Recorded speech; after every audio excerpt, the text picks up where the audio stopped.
এদিন all India SC ST employers welfare অ্যাসোসিয়েশনের পক্ষ থেকে কলকাতার জিপিও অডিটোরিয়ামে একটি বিজ্ঞান ভিত্তিক আলোচনা সভার আয়োজন করা হয়, যেখানে প্রধান বক্তা হিসেবে উপস্থিত ছিলেন CPMG West Bengal circle Niraj Kumar, MD, PhD, DS, OSC, FNI, FNCN faculty of medicine Oslo, Dalit Seva Bihar state SC ST cell Ghanshyam Daha সহ অন্যান্য বিশিষ্ট ব্যক্তিবর্গ।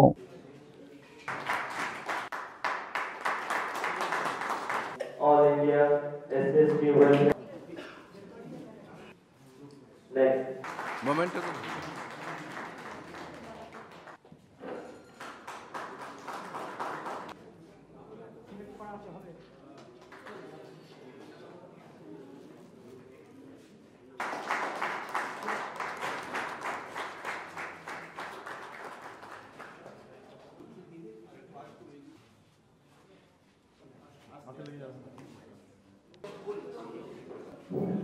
এবার কোন দিয়ে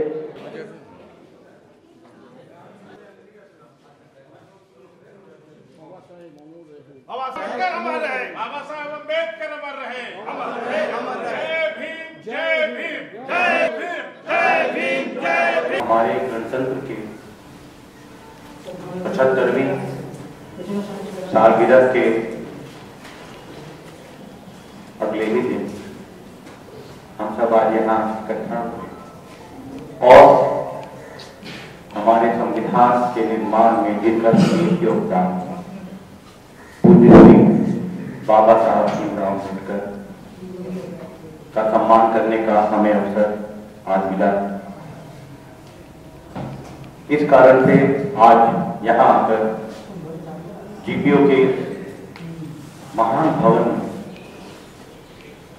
आप सबके बीच आके मैं अपने आप को अत्यंत अभिभूत और सौभाग्यशाली करता हूँ।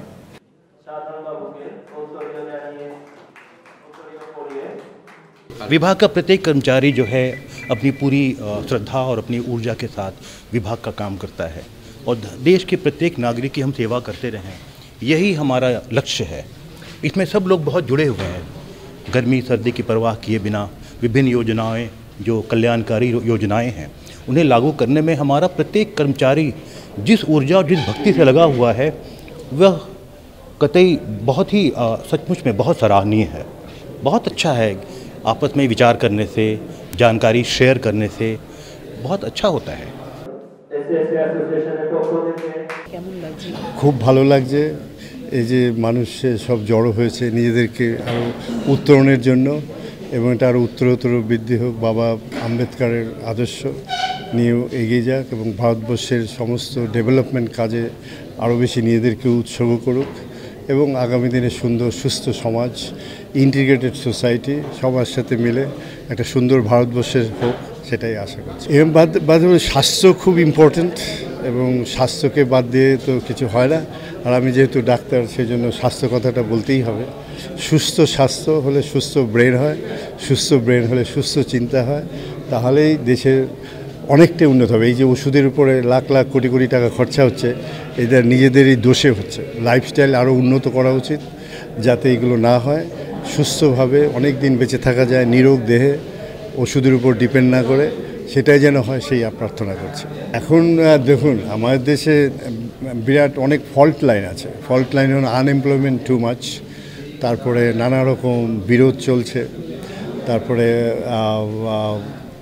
হেলথ এডুকেশন সিস্টেমও ওখানে অনেক ডেভেলপড এবং ওখানে কোনটা ইয়াং ছেলে বা মেয়ে তারা জানে যে তাদের অধিকার সংরক্ষিত, একটা জব পাবে, যে জীবন চায় বা ক্রিয়েটিভিটি করতে পারে, সেই জন্য ওইখানে অনেক সুস্থ জীবন বেশি।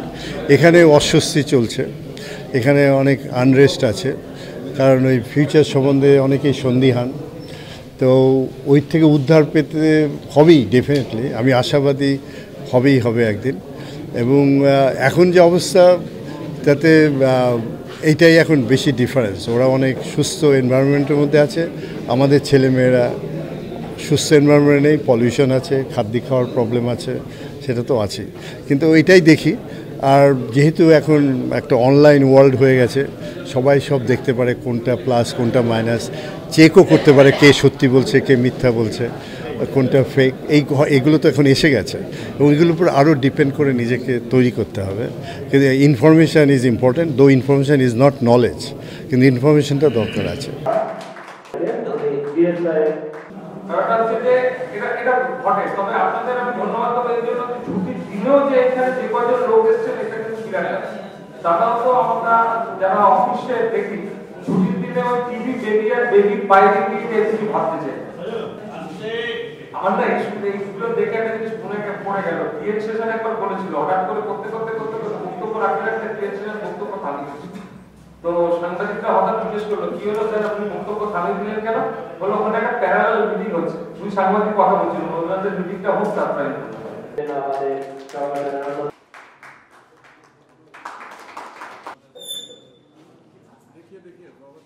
সেমিনার এবং পিসফুল মাইন্ডের উপর আজকে একটি সেমিনার করা হয়েছে 11টা থেকে।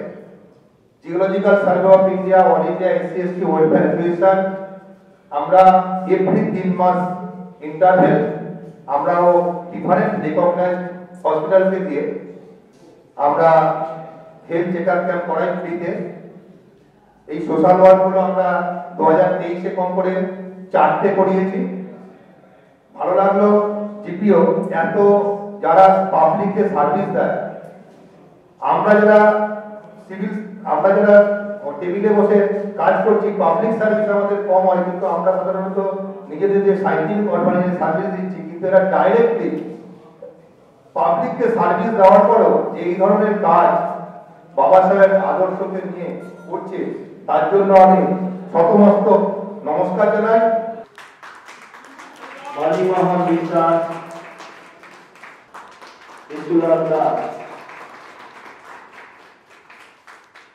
बहुत शानदार प्रोग्राम लगा और ख़ास करके आज आपके चैनल के माध्यम से हम अपने पोस्टल एससी एसटी यूनियन के कर्मचारियों को, पदाधिकारियों को आज इस कार्यक्रम के लिए हार्दिक बधाई और शुभकामनाएं देना चाहते हैं और पश्चिम बंगाल के साथियों को भी कि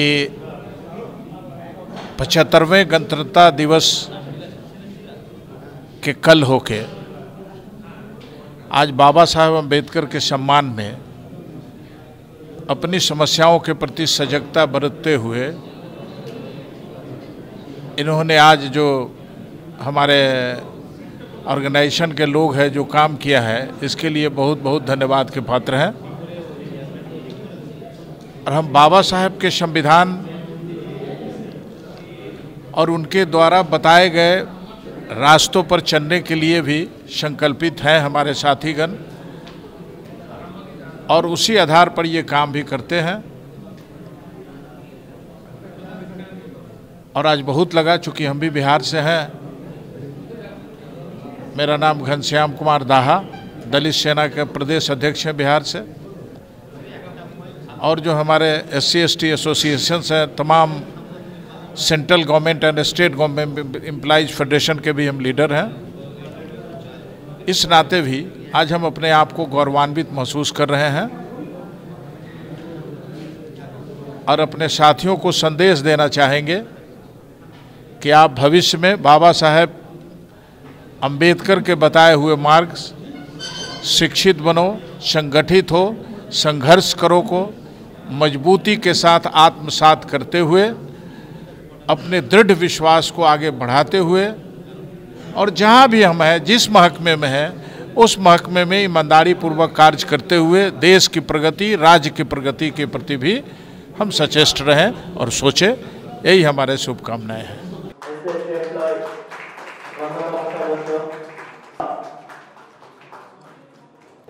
তাহলে আমরা কিন্তু গণতন্ত্রের সেই পাঠ হতে পারিনি এবং গণতন্ত্রকে কিন্তু সেই জায়গায় এগিয়ে নিয়ে যাওয়া, নিজেদেরকে সেই আপলিফটমেন্ট করতে কিন্তু আমরা পারিনি।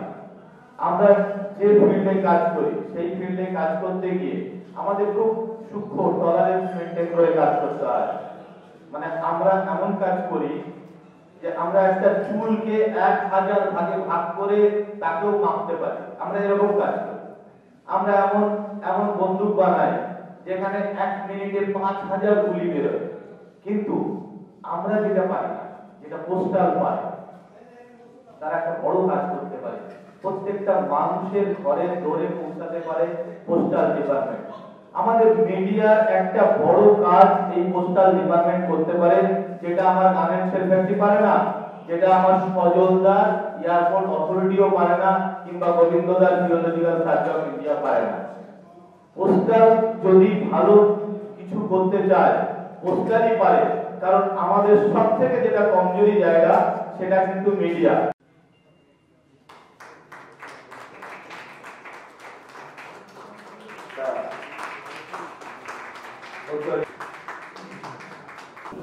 হয়তো আমাদের আজকে আশানুরূপ মেম্বার আসেনি বা দর্শক হয়নি, তারা আমাদের আরএমএস এর কাজে, পোস্ট অফিসের কাজে বিভিন্ন ধারায় তারা যুক্ত আছে, বন্দী হয়ে গেছে।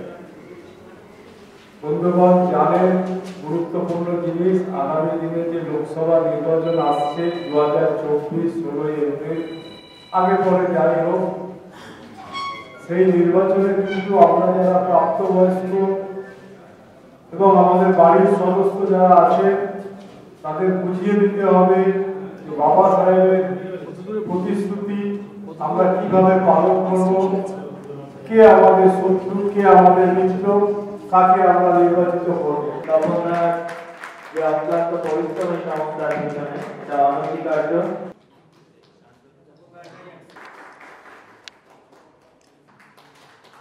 সবকটাই ফ্রি, সবকিছুই ফ্রি। ছেলে মেয়ে পড়ানো, স্বাস্থ্য, হসপিটাল, সার্জারি, মেডিসিন, এভরিথিং। এই জন্যই করা হয়েছে। ওই দেশের হিরো নেই, কারণ একটা হাইলি ডেভেলপড কান্ট্রিতে যেখানে সবার সমান অধিকার আছে সেখানে হিরোর দরকার লাগে না, সবাই হিরো ওয়ার্শিপ একমাত্র হয় পুয়ার কান্ট্রিতে, যেখানে ভালো লোক কম, তাদেরকে দেখে লোক বেঁচে থাকতে চায়। এই ফেসটা ওই Scandinavian country, Norway, Sweden, Denmark, Iceland, very interesting country, যেখানে হিউম্যান ডেভেলপমেন্ট সবচেয়ে চূড় এবং সবার সমান অধিকার, সমান রেসপেক্ট। যার যেটা কাজ তার জন্য সে ঠিক আছে, কিন্তু কাজের বাইরে আমরা সবাই সমান।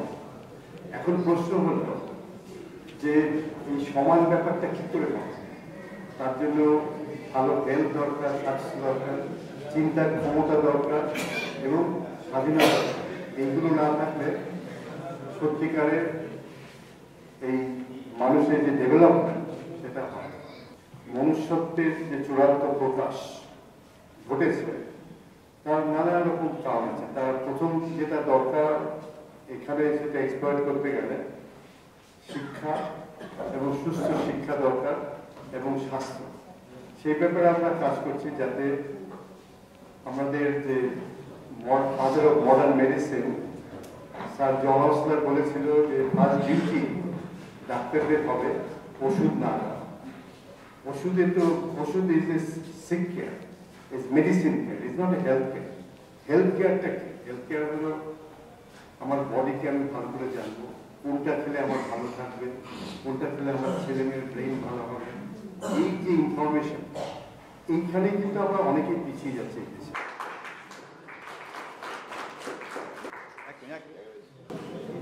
And all trade unions leaders who are belongs to SC/ST association in central government and state government West Bengal employees को सबसे पहले हम दलित सेना बिहार की ओर से हम अपने राष्ट्रीय अध्यक्ष और भारत सरकार के केंद्रीय मंत्री आदरणीय पशुपति कुमार पारस जी की ओर से आप सबों को जय भीम, जय हिंद, जय भारत। हम अपनी बात को कहना चाहते हैं कि आप जो भी विद्वान आपके बीच में आए हैं, जो भी हमारे SC/ST एसोसिएशन के लीडर्स आए हैं, उन्होंने बाबा साहब अम्बेडकर और हमारी और आपकी भूमिका इन ऑल सब्जेक्ट्स आपको बताया है। जहां तक पश्चिम बंगाल का सवाल है, ये राज्य पहले से ही शिक्षा के क्षेत्र में आगे बढ़ा हुआ है। आप खुद समझते हैं कि जिस बाबा साहब अम्बेडकर की बात हम कर रहे हैं, बाबा साहब जब संविधान सभा में पश्चिम बंगाल से ही चुने गए थे, ये पहला मौका था। আমরা কলকাতা থেকে পশ্চিমবঙ্গ থেকে আমরা সিএসপি মেম্বার হিসেবে ওয়েস্ট বেঙ্গল পক্ষ থেকে যারা এসেছে সকলকে অভিনন্দন। আমাদের কাছে এসেছেন ব্যাংক, বিমা, rail, central excise, custom, geological survey সমস্ত রাজ্য এবং কেন্দ্রীয় নেতৃত্ব আমাদের এখানে এসেছেন তাদের সমস্ত বিষয়টা ভাবে ব্যক্ত করেছেন এবং বলেছেন সবচেয়ে বড় সমস্যা হচ্ছে গরিবদের উপরে এবং জাতপাতের উপরে দাঁড়িয়ে যে আক্রমণ সর্বস্তরে, শুধু সরকারি দপ্তরে নয়, বিভিন্ন স্তরে, গ্রামে গঞ্জে, হাটে মাঠে, বাজারে। কালকে পরশুদিন আমাদের দলিতের উপরে যে আক্রমণ, 12 জন একটা মেয়ের উপরে প্রচন্ডভাবে নির্যাতন, বেদ, লাঠি, পিঠে লাঠি মারা, চাবুক দিয়ে মারা হচ্ছে, ছড়ি দিয়ে মারা হচ্ছে, নগ্ন করা হয়েছে। এই অবস্থা থেকে কবে আমরা মুক্তি পাবো? আমরা কেন্দ্রীয় সরকারি কর্মচারী এসএসটি সংগঠনের পক্ষ থেকে কালকের যে ভিডিওটা দেখা গেছে, এটা দেখা যায় না, সভ্য সমাজে এটা হতে পারে না। যদি কেউ দেখে থাকেন কালকের ভিডিওটা, একটা মেয়েকে, দলিত মেয়েকে একদম বিভক্ত করে যেভাবে 5-6 জন মিলে মারতে মারতে নদীর ধারে ফেলে দিচ্ছে, চুরির মুঠো দিয়ে আছড়ে ফেলে দিচ্ছে, এটা আমরা আজকে এতগুলো সংগঠনের তরফ থেকে এসেছি। আমরা মনে করি যে ধিক্কার করা হচ্ছে, এই ধিক্কার আমরা ধিক্কার জানাচ্ছি তাদেরকে। আমরা যেটা বলতে চাই, এসসি সংসদ ডাক্তার বি.আর. আম্বেদকরের নেতৃত্বে আমাদের যে সংগঠনকে আরো সিদ্ধান্ত করতে হবে, দায়িত্ব গ্রহণ করতে হবে।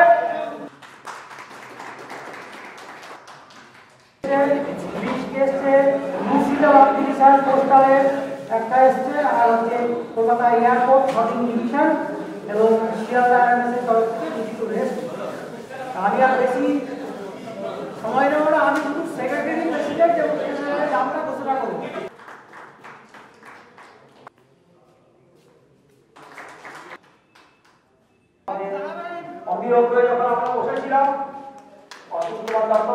দেখুন, আমরা এইরকম ধরনের প্রোগ্রাম এর আগেও করেছি, আপনারা জানেন।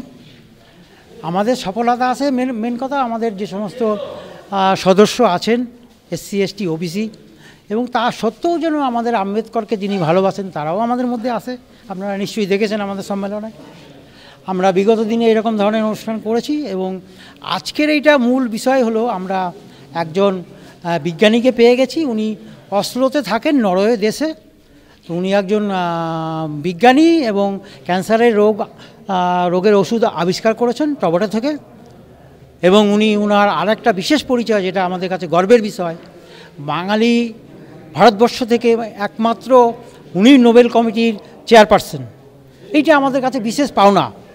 আর বিশেষ করে ওনার ভাইয়ের সঙ্গে আমি পড়াশোনা করেছি। ওনার বাড়িতে আমার যাতায়াত আছে, আমার দেশের বাড়ি রানাঘাট, সেখান থেকে ওনার বাড়িও রানাঘাট। ওনার ভাই আর আমি একসঙ্গে ফুটবল খেলতাম, সেই সূত্র থেকে আমাদের পরিচিতি। যার ফলে আমরা এমন একটা মহান ব্যক্তিকে আমরা এখানে আনতে পেরেছি।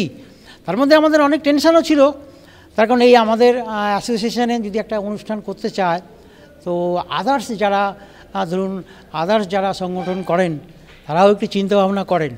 যাই হোক, এবারের ডাকে সবাই সাড়া দিয়েছেন। আর আমাদের অনুষ্ঠানটা আপনারা নিশ্চয়ই লক্ষ্য করেছেন যে আমরা সাফল্যমণ্ডিত লাভ করেছি। তো ক্যালকাটা আরএমএস, কলকাতা জিপিও, সারা পশ্চিমবাংলায় যে সমস্ত পোস্টাল ডিপার্টমেন্টের আমাদের অ্যাসোসিয়েশন আছে, তাদের সহযোগিতায় আমরা এই অনুষ্ঠান করতে পেরেছি। তো আপনাদেরকে পরিশেষে জানাবো, ভবিষ্যতে যদি আমাদের এরকম কোনো প্রোগ্রাম হয় আবার আপনাদেরকে জানাবো, আপনারা অবশ্যই আসবেন। জয় ভীম, জয় ভারত। আনন্দিত অনুভব করছি, তাদের থেকে কিছু শিখতে পারবো।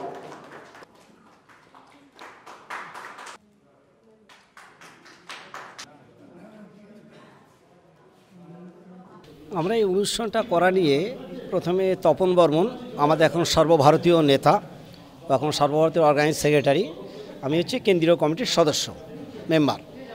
এখন ও এই প্রস্তাবটা রাখে যখন, তখন আমরা ভাবছিলাম নরওয়ে থেকে উনি আসবেন, এটা আকাশ পাতাল ব্যাপার। আমি তপনের কথা প্রথমটা বিশ্বাস করতে পারছিলাম না উনি আসবেন কিনা, কেন ministry of finance government of India, Bharat সরকার ওনাকে গাড়ি দিয়েছেন এবং আজকে 6টা মিটিং উনি করেছেন, উনি সময় দিতে পারছিলেন না।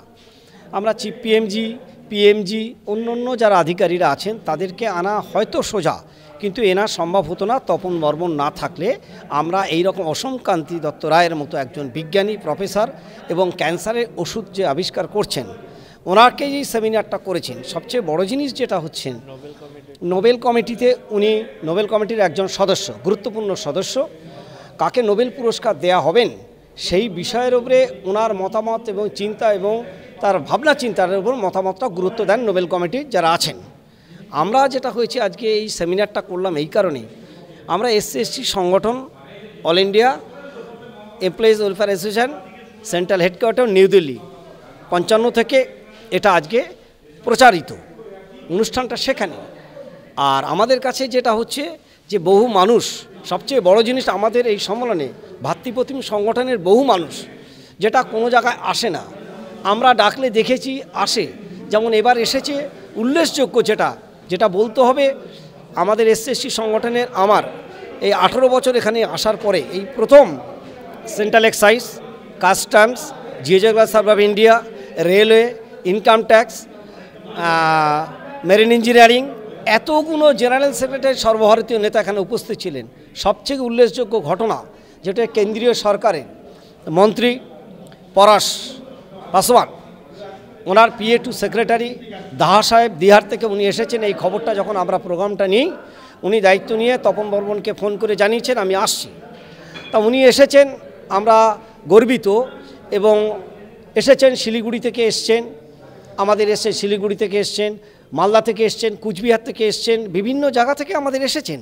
এবং কি হচ্ছে, এরা হচ্ছে আমাদের সংগঠনের সবচেয়ে বড় জিনিস যেটা হচ্ছে দলিত জাতপাত। আমাদের ব্যাপারটা হচ্ছে সংরক্ষণ ব্যবস্থাপনার উপরে আক্রমণ হচ্ছে।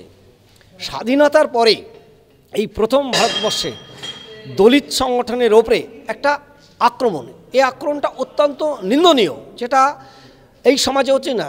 Doctor B.R. আম্বেদকর উনি প্রথমেই 1943 সাল থেকে 1941, 42, 43 সালে যখন উনি মন্ত্রী ছিলেন, তখন সবচেয়ে যে জিনিসটা বলা দরকার, যেটা কেউ বললেন না আলোচনার মধ্যে দিয়ে, যে এই মাতৃকালীন ছুটি এখন অনেক সংগঠন বলে ফেলেন আমরা আন্দোলনের মধ্যে দিয়ে লড়াই করে পেয়েছি, সম্পূর্ণ মিথ্যা ডাহা। আমরা 14 এপ্রিল আমরা অঙ্গীকার করছি আপনারা সাংবাদিকদের আপনাদের কাছে, উনি কি করেছেন, যা করেছেন এখনকার সেইগুলোই একমাত্র ভারত সরকার দিনে দিনে আস্তে আস্তে ইমপ্লিমেন্ট করেছে। এগুলো উপায় নেই। মাতৃত্বকালীন ছুটি এবং মাতৃত্বকালীন খালি মায়েদের ছুটি যেটা হবে 10 মাস তা নয়, পুরুষরাও পাবেন, বাবাদেরও দায়িত্ব আছে। এত কথা এবং এত শ্রমিকদের ওপরে মেডিকেলে কি ফ্যাসিলিটি পেতে পারেন। ছাত্ররা অনুন্নত শ্রেণীকে উন্নত শ্রেণীতে আনার জন্যে রাষ্ট্রীয়ত সংস্থায় এবং ডেভেলপমেন্ট উন্নয়নের রাষ্ট্রীয় কাঠামোর অর্থনৈতিক ব্যবস্থাপনা অনুন্নত শ্রেণীতে যেটা করা যায়, যেটা বলেছে SC/ST সংগঠনের এবং দলিত পিছিয়ে পড়া মানুষদের জন্য অর্থনীতির একটা অংশ এই সংরক্ষণের এবং যোজনা কমিশনের বরাদ্দ সেই টাকাটা রাখার কথা বলেছেন। অনেক ভাবনা চিন্তা করে সবচেয়ে বড় জিনিস হচ্ছে ভারতীয় সংবিধান।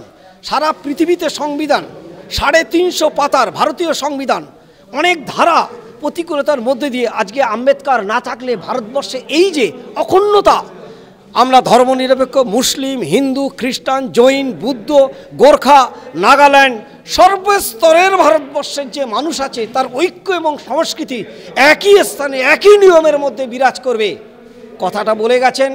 এই কথাটাও নেতাজি সুভাষ বোস 1934 সালে আজকের এই পুরস্কারে এই কথাটা উঠে আসছে।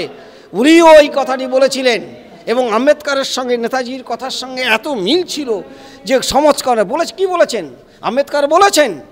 বলেছেন অনুন্নত থেকে উন্নত করতে হবে এবং ভাগ এবং বলছে রিভিউ করতে হবে। একটা দামি কথা বলে গেছেন যেটা কেউ বলে না। বলেছেন যে কথা বলেছেন যে 10 বছর একটা SC/ST সংগঠনের চাকরি পেয়েছেন, সেই ভদ্রলোক চাকরি পেলে তার একটা উন্নত মান কাঠামো জায়গায় পৌঁছে গেছে, যে টাকাটা সংরক্ষণে থাকে উনি পেয়েছেন। পরবর্তীকালে তার ছেলেমেয়েরা সেটা পাবে না, রিভিউ কমিটি থেকে তাকে বাদ দিতে হবে। তারা অর্থনীতির উন্নতি ইমপ্লিমেন্ট করেছেন, যারা ইমপ্লিমেন্ট করতে পারেননি তাদেরকে ওই জায়গা থেকে অর্থনীতির টাকাটা পৌঁছে দিতে হবে। এটাই হচ্ছে আম্বেদকরের সবথেকে বড় জিনিস যেটা উনি ভেবেছিলেন। উদার অর্থনীতি এবং শ্রমিকগত শ্রেণীদের অর্থনীতির ব্যাপারটাকে একসঙ্গে বিশ্লেষণ করেছিলেন আম্বেদকর। বলেছিলেন যদি ভারতবর্ষ স্বাধীনতা সশস্ত্র বিপ্লবের দ্বারাই, নেতাজির কথার সঙ্গে উনি ওইভাবে সশস্ত্র বিপ্লবের কথা না বলে বলেছিলেন এমনভাবে স্বাধীনতা চাই, মানুষের বিপ্লবের মধ্যে দিয়ে, মানুষের চেতনা লড়াইয়ের মধ্যে দিয়ে স্বাধীনতা চাই। সেই স্বাধীনতা যদি আসে, সেই স্বাধীনতা হবে মানুষের প্রকৃত অর্থের স্বাধীনতা। আম্বেদকর এটা বলেছেন।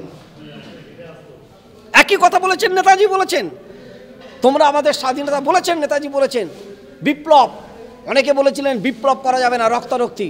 তখন নেতাজি সুভাষ বলছেন যে বিপ্লব মানে রক্তারক্তি, খুনোখুনি নয়, বিপ্লব মানে আমূল পরিবর্তন। এই কথার সঙ্গে বি.আর. আম্বেদকরের কথা মিল পাওয়া গেছে। সেজন্য বলবো আমরা এই SC/ST সংগঠনের প্রতি মুহূর্ত যদি আমরা বিভিন্নভাবে যদি আলোচনার মধ্য দিয়ে যদি আমরা আম্বেদকরের চিন্তা চেতনাকে মানুষের সারা ভারতবর্ষের মধ্যে পৌঁছে দিতে পারি, বিস্তার করতে পারি, গ্রামে গঞ্জে হাটে বাজারে সংরক্ষণ ব্যবস্থাপনা একটা জিনিস দেখেছেন, সংরক্ষণ পার্লামেন্টে এখনও পর্যন্ত MP সংরক্ষণ, রাজ্যসভায় MP সংরক্ষণ, জেলা পরিষদে সংরক্ষণ, পৌরসভায় সংরক্ষণ, MP সিটে সংরক্ষণ, পাড়ার জেলা কমিটিতে সংরক্ষণ, পঞ্চায়েতে সংরক্ষণ। এই সংরক্ষণ ব্যবস্থাটাই যদি না থাকে তাহলে কি হবে? একনাত্ম ব্যবস্থাপনা হবে। সেই একনাত্ম ব্যবস্থাপনা যাতে না যেতে পারে সেই জন্য গ্রাম স্তরে, গ্রাম পঞ্চায়েত থেকে শুরু করে সংরক্ষণ ব্যবস্থাকে সঠিকভাবে যাতে পরিচালিত হতে পারে, সেই জন্যেই SC/ST কমিউনিটির যে মন্ত্রী আছে তাতে বারংবার সংবিধানে আলোচনা হয় এবং বারবার সুপ্রিম কোর্টের কিছু বিচারপতি, দুর্ভাগ্যের বিষয় বললে বাধ্য হচ্ছি, যারা SC/ST কোটায় সংরক্ষণে ভালো পদাধিকার হয়েছে, মন্ত্রী হয়েছে, আমলা হয়েছে, IAS হয়েছে, IPS হয়েছে, জুডিশিয়াল ম্যাজিস্ট্রেট হয়েছে, সুপ্রিম কোর্টের বিচারপতি হয়েছেন, তারা এই সংরক্ষণের কোটায় অ্যাপ্লিমেন্ট পাওয়ার পরেও আমাদের সেই সংরক্ষণটাকে কি করে ছেটে পেটে বাদ দেওয়া যায় সেও চিন্তাভাবনা করে। এই ধরনের বিচারপতিও আছেন ভারতবর্ষের বুকে, আবার অনেক বিচারপতি আছেন এই ধরনের সংরক্ষণ বাতিল করার ক্ষেত্রে যদি কোনো প্রস্তাব সরকারের পক্ষে আসে, অনেক সময় সুপ্রিম কোর্ট সেটা বলে, আবার তাদের সেই সরকারের কথাটাকে সেই সুপ্রিম কোর্টে কোনো বিচারপতি সেটাকে বাতিল করে দেন। না, সংরক্ষণ ভারতবর্ষে থাকা উচিত। যে দেশে 80% মানুষ গরিব দারিদ্র সীমার নিচে আছেন, সেই দেশে সংরক্ষণ ব্যবস্থাপনা অত্যন্ত জরুরি। আমাদের এই সম্মেলনের মধ্যে দিয়ে যেটা আজকে, এটা অত্যন্ত গুরুত্বপূর্ণ এবং প্রাসঙ্গিক। এই কথাটা, এই কয়েকটি কথা আপনাদের কাছে বললাম, আরও বিস্তারিতভাবে বলা যায়, কিন্তু আমরা চাই বি.আর. আম্বেদকরের চিন্তা চেতনা গ্রামে গঞ্জে হাটে মাঠে বাজারে যে আমরা যদি না বিস্তারিত চর্চার মধ্যে ছড়িয়ে না দিতে পারি, তাহলে এই ধরনের সম্মেলন, এই ধরনের প্রচার করে কোনো লাভ হবে না। তাই জয় ভীম, জয় ভারত, বি.আর. আম্বেদকরের চিন্তা ভাবনা দিগন্তে ছড়িয়ে দিতে হবে, এই আমাদের শপথ নিয়ে আজকের এই অনুষ্ঠান আমরা এখানে শেষ করছি। নমস্কার। জয় ভীম, জয় ভীম, জয় ভারত।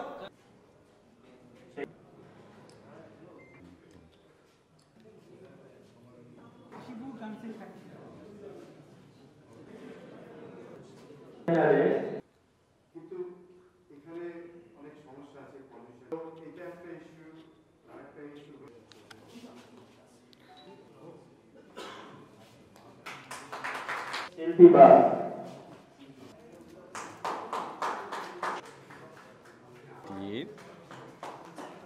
এই যে আমাদের যে অর্গানাইজেশনটা আপনারা এসছেন বা সবাই একসাথে হয়েছেন, একটা নিজস্ব কোনো একটা মোটিভেশন নিয়ে এসছে সবাই, যে এখান থেকে কেউ কেউ এসছে কিছু নেওয়ার জন্য, কেউ কেউ কিছু পাওয়ার জন্য, কেউ নিজেকে ডেভেলপমেন্ট করার জন্য। আমি এসেছি অন্য উদ্দেশ্য নিয়ে এখানে। আমি এখানেও একটা উদ্দেশ্য নিয়ে এসেছি যে আগামী প্রজন্মে কীভাবে এটাকে ঠিকঠাক পথে নিয়ে যাওয়া যায়, কীভাবে আরও বেশি অর্গানাইজ করা যায়, কীভাবে আরও বেশি এডুকেটেড করা যায়, কীভাবে লোককে বোঝানো যায় যে সংরক্ষণ একটা দরকার আছে, যেটা বাবা সাহেব করে গেছে, সেটাকে আরও আমাদের কাজ হচ্ছে নেক্সট প্রজন্ম তাদেরকে বয়ে নিয়ে যাওয়া। এই যে আমাদের নেক্সট প্রজন্মের মধ্যে একটা অন্যায় আছে যে রিজার্ভেশন একটা আলাদা জিনিস, এটা উঠিয়ে দাও, কিন্তু রিজার্ভেশনকে ওঠানো যাওয়া অত সোজা না। রিজার্ভেশনকে ওঠাতে কেউ পারবে না, কিন্তু রিজার্ভেশনকে চেপে দিতে পারবে, স্টে অর্ডার করে দিতে পারবে, আগামী দিনগুলোতে স্টে অর্ডার করে দিতে পারবে, কিন্তু একে বসিয়ে দিতে পারবে না, উঠিয়ে দিতে পারবে না।